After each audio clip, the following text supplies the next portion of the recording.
I wanna take you to a place not very far from here. नमस्कार दोस्तों, motivational banker में आपका स्वागत है।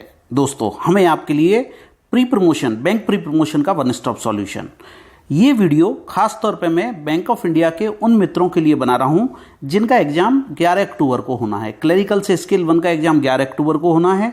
हमने बड़ी मेहनत करके बैंक ऑफ इंडिया का जो 2 to 3 स्केल 2 से स्केल 3 का जो एग्जाम हुआ था 18 अगस्त को, उसके क्वेश्चन रिकलेक्ट किए हैं, हमारे सब्सक्राइबर्स ने भेजे हैं।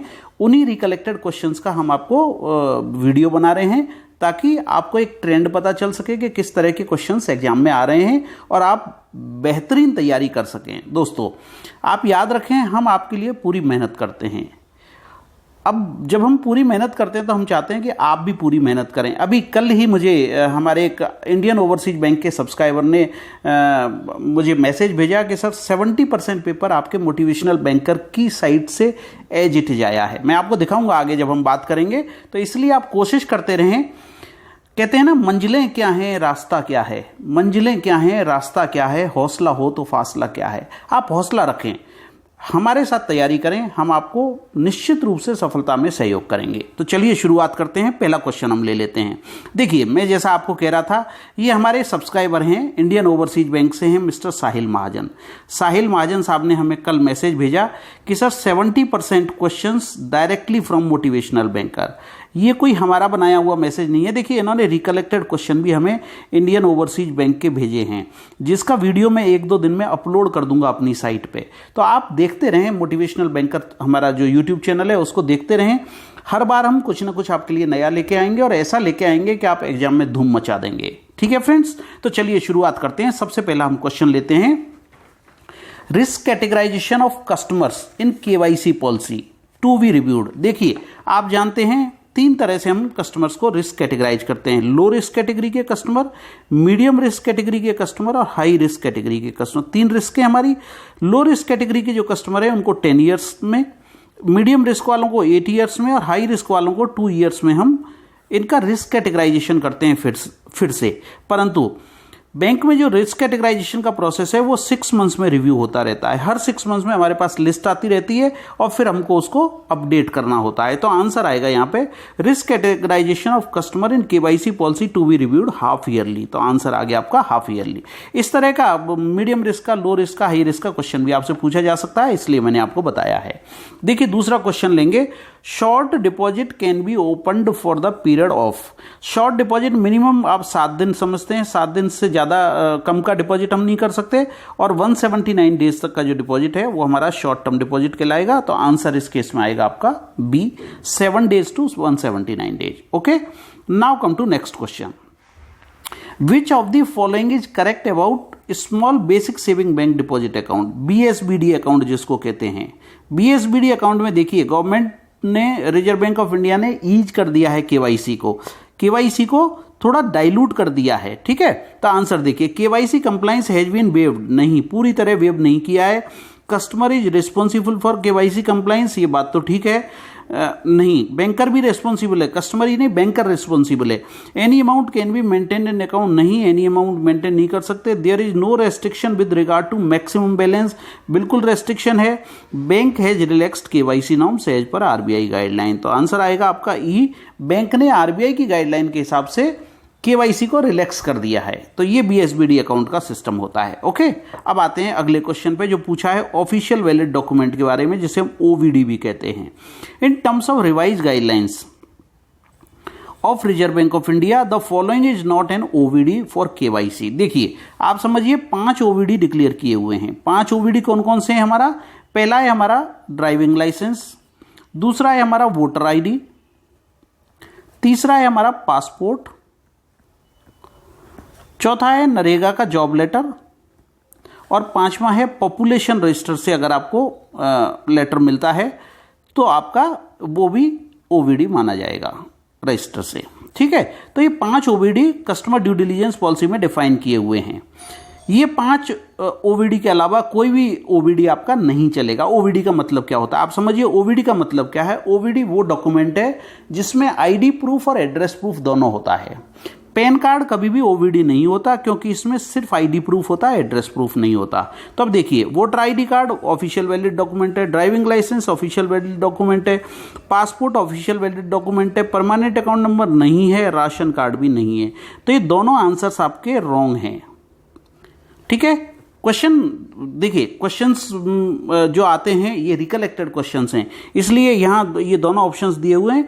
एग्जाम में हो सकता है किसी और तरीके से इसके ऑप्शंस बनाए गए हों, पर इसमें आप ये समझ लें कि कौन से ओवीडी होते हैं और इसमें से कौन सा ओवीडी नहीं है। तो पैन कार्ड ओवीडी नहीं है आपका, राशन कार्ड भी आपका ओवीडी नहीं है। ठीक है फ्रेंड्स, अब हम आगे चलते हैं अगले क्वेश्चन पे। क्वेश्चन नंबर 5 लेते हैं। Branches of commercial bank should report suspicious transaction. देखिए, आप जानते हैं हम दो तरह की रिपोर्ट भेजते हैं, सीटीआर रिपोर्ट और एसटीआर रिपोर्ट। एसटीआर रिपोर्ट क्या है? Suspicious transaction report.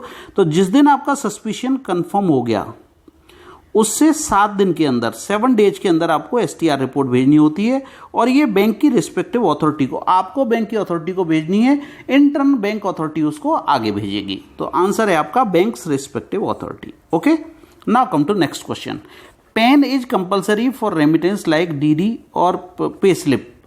पे ऑर्डर या डीडी बनाते हैं तो पैन कहाँ कंपलसरी है? देखिए, जहां ट्रांजेक्शन 50,000 एंड एबव होगा वहां पैन कार्ड मस्ट है। हालांकि आरबीआई कहती है कि आपको इंसिस्ट करना चाहिए कि हर एक कस्टमर से पैन कार्ड लेना है, उससे उसको ट्रांजेक्शन करने में आसानी होती है। फॉर्म 60 देने की जरूरत नहीं है, झूठा डिक्लेरेशन देने की जरूरत नहीं है, परंतु एज पर रूल 50,000 या उससे ज़्यादा का कोई भी ट्रांजेक्शन है तो पैन कार्ड मस्ट है। तो यहाँ आपका आंसर आएगा इफ़ द अमाउंट एक्सीड 49,999, यानी 50,000 और उससे ऊपर।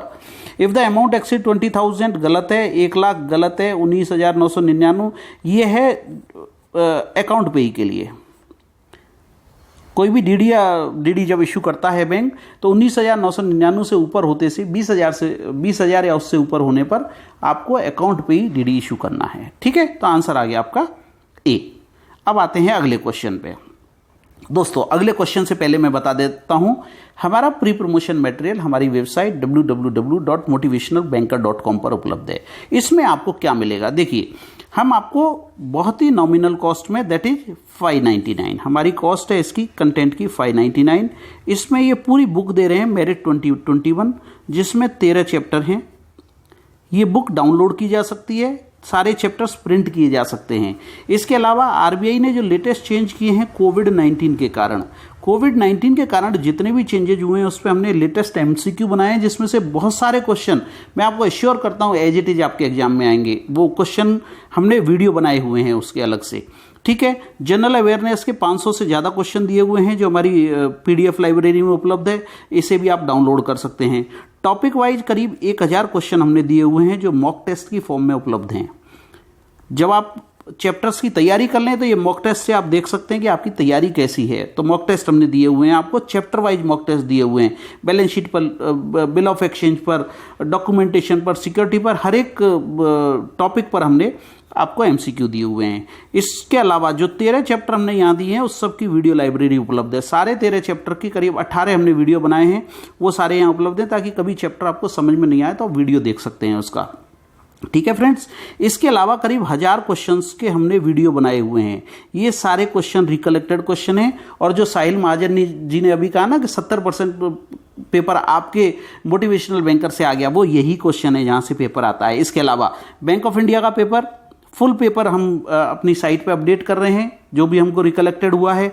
आईओबी के करीब 70-80 क्वेश्चन हमको मिले हैं, वो भी हम अपनी साइट पे अपडेट कर देंगे जल्दी ही। तो ये सारा कंटेंट है जो आपको उपलब्ध है, आप एक बार हमारी साइट को जरूर विजिट कर लें। अब आगे चलते हैं अगले क्वेश्चन पे। क्वेश्चन नंबर 7 देखिए क्या कहता है। Maximum number of members in a private limited company. ये बैंक ऑफ इंडिया के रिकलेक्टेड क्वेश्चन है दोस्तों, जो 18 अगस्त को स्केल 2 से 3 का एग्जाम हुआ है। Maximum number of members in a private limited company as per companies act 2013। देखिए, मैं आपको बता दूं, कंपनीज एक्ट में अभी रिसेंटली चेंज भी हुआ है, तो उस चेंज को भी आपको ध्यान रखना है। इसमें आंसर आपका आएगा कंपनीज एक्ट 2013 के हिसाब से कितने मिनिमम मेंबर होने चाहिए। तो प्राइवेट लिमिटेड में मिनिमम मेंबर होने चाहिए आपके 2 और मैक्सिमम मेंबर 200 हो सकते हैं, परंतु पब्लिक लिमिटेड में मिनिमम मेंबर 7 और 200 की कोई लिमिट नहीं है। तो यहाँ कंफ्यूजन ना हो आपको, आप क्वेश्चन देख लें, ये प्राइवेट लिमिटेड के बारे में क्वेश्चन है और मैक्सिमम नंबर पूछे हैं तो आंसर आएगा आपका 200। तो आंसर आ गया आपका बी। ओके, अब अगला क्वेश्चन है मैक्सिमम नंबर ऑफ पार्टनर्स, ये पार्टनर्स के लिए है, that can be admitted to a firm. Maximum number of partners जो फर्म में एडमिट किए जा सकते हैं वो है 100। 100 से ज़्यादा पार्टनर नॉन बैंकिंग अगर बिजनेस कर रहे हैं तो 100 से ज़्यादा पार्टनर किसी भी फर्म में नहीं हो सकते। ठीक है फ्रेंड्स, अगला क्वेश्चन लेते हैं हम 9 and 10। Creation of charge on immovable property is by way of. देखिए, चार्ज क्रिएशन के बारे में मैं बता देता हूँ, प्लेज, हाइपोथिकेशन, ये सब क्या है। सबसे पहले मैं ले लेता हूं हाइपोथिकेशन, फिर मैं लेता हूं प्लेज और फिर लेता हूं असाइनमेंट।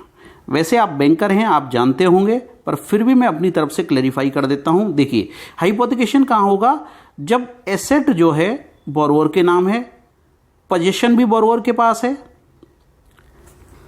एसेट भी बोरोवर के पास है, पोजीशन भी बोरोवर के पास है, परंतु चार्ज जो है वो बैंक का है। ठीक है, जैसे व्हीकल हो गया, जैसे स्टॉक हो गया। प्लेज में देखिए, प्लेज में एसेट बोरोवर के नाम है, पोजीशन बैंक के पास है, पोजीशन बैंक के पास है, यहां बैंक के पास रहेगा और चार्ज भी बैंक का रहेगा। जैसे गोल्ड लोन, पोजीशन और चार्ज जहां बैंक के पास है, जैसे गोल्ड लोन, जैसे इंदिरा विकास पत्र, जैसे किसान विकास पत्र, ऐसे केस में चार्ज जो लगेगा वो प्लेज लगेगा। और असाइनमेंट लगता है हमेशा फ्यूचर इनकम पे। फ्यूचर इनकम कैसे, जैसे आप एजुकेशन लोन देते हैं बच्चे को तो उसकी फ्यूचर इनकम को आप असाइन कर लेते हैं, आप उससे अंडरटेकिंग लेते हैं। जैसे आप इंश्योरेंस पॉलिसी के अगेंस्ट में लोन देते हैं, इंश्योरेंस पॉलिसी के अगेंस्ट में जब लोन देते हैं, इंश्योरेंस पॉलिसी के अगेंस्ट में जब लोन देते हैं तो इंश्योरेंस पॉलिसी का पैसा भी फ्यूचर में आने वाला है आपको, तो आप उसको जो भी उसका सरेंडर वैल्यू है आप उसको असाइन कर लेते हैं। तो ये तीनों में फर्क है। यहाँ पूछा है मूवेबल प्रॉपर्टी पे, तो और चौथा है हमारा मॉर्टगेज। मॉर्टगेज हम कहाँ करते हैं, जहाँ इमूवेबल प्रॉपर्टी है, मकान है या मशीन है जो ज़मीन में परमानेंट जुड़ी हुई है, ऐसी जो प्रॉपर्टी है जिसको मूव नहीं किया जा सकता, उसमें मॉर्टगेज लगता है। तो यहाँ आपका चार्ज आएगा मॉर्टगेज। राइट है फ्रेंड्स। अब हम आते हैं अगले सवाल पे, what is the maximum number of directors. अगला सवाल पूछा है पब्लिक लिमिटेड कंपनी में मैक्सिमम नंबर ऑफ डायरेक्टर्स कितने हो सकते हैं। तो देखिए, पहले मैं प्राइवेट लिमिटेड का बताता हूं आपको और फिर पब्लिक लिमिटेड का बताता हूं। प्राइवेट लिमिटेड में नंबर ऑफ डायरेक्टर्स मिनिमम 2 हो सकते हैं और मैक्सिमम 15 हो सकते हैं, परंतु पब्लिक लिमिटेड में मिनिमम 3 डायरेक्टर होना चाहिए और मैक्सिमम 15। मैक्सिमम दोनों में ही 15 है, तो यहां तो आपका आंसर आ गया 15। परंतु आपसे सवाल दूसरी तरह भी पूछा जा सकता है, माना 15 से ज्यादा डायरेक्टर अपॉइंट करने हो तो स्पेशल रेजोल्यूशन उसके लिए पास करना पड़ेगा, तब आप 15 से ज्यादा डायरेक्टर अपॉइंट कर सकते हैं। ठीक है फ्रेंड्स, तो ये क्वेश्चन हो गया मेरा क्वेश्चन नंबर 10। अब चलते हैं हम आगे। ओके, आगे क्वेश्चंस नहीं है, ये 10 क्वेश्चन मैं यहाँ YouTube पे आपको डाल रहा हूँ, क्योंकि सारे क्वेश्चंस YouTube पे डालना पॉसिबल नहीं है, वीडियो की लेंथ बहुत ज़्यादा हो जाती है, कुछ रेस्ट्रिक्शंस भी होते हैं। पूरी वीडियो लाइब्रेरी, पूरे क्वेश्चंस जो हमको रिकलेक्ट हुए हैं वो हमारी वेबसाइट www.motivationalbanker.com पर उपलब्ध होंगे। वो मैं अपलोड कर रहा हूँ वेबसाइट में, लॉगिन सेक्शन में, आप जरूर वहाँ जाके देख लें। Thank you very much friends for watching this video. मैं उम्मीद करता हूँ कि आपकी तैयारी जोरदार चल रही होगी, आप पूरी मेहनत लगा दें और आप कोशिश करें कि आपके मैक्सिमम मार्क्स आने चाहिए, आप फर्स्ट 3 में आना चाहिए। All the best to you friends.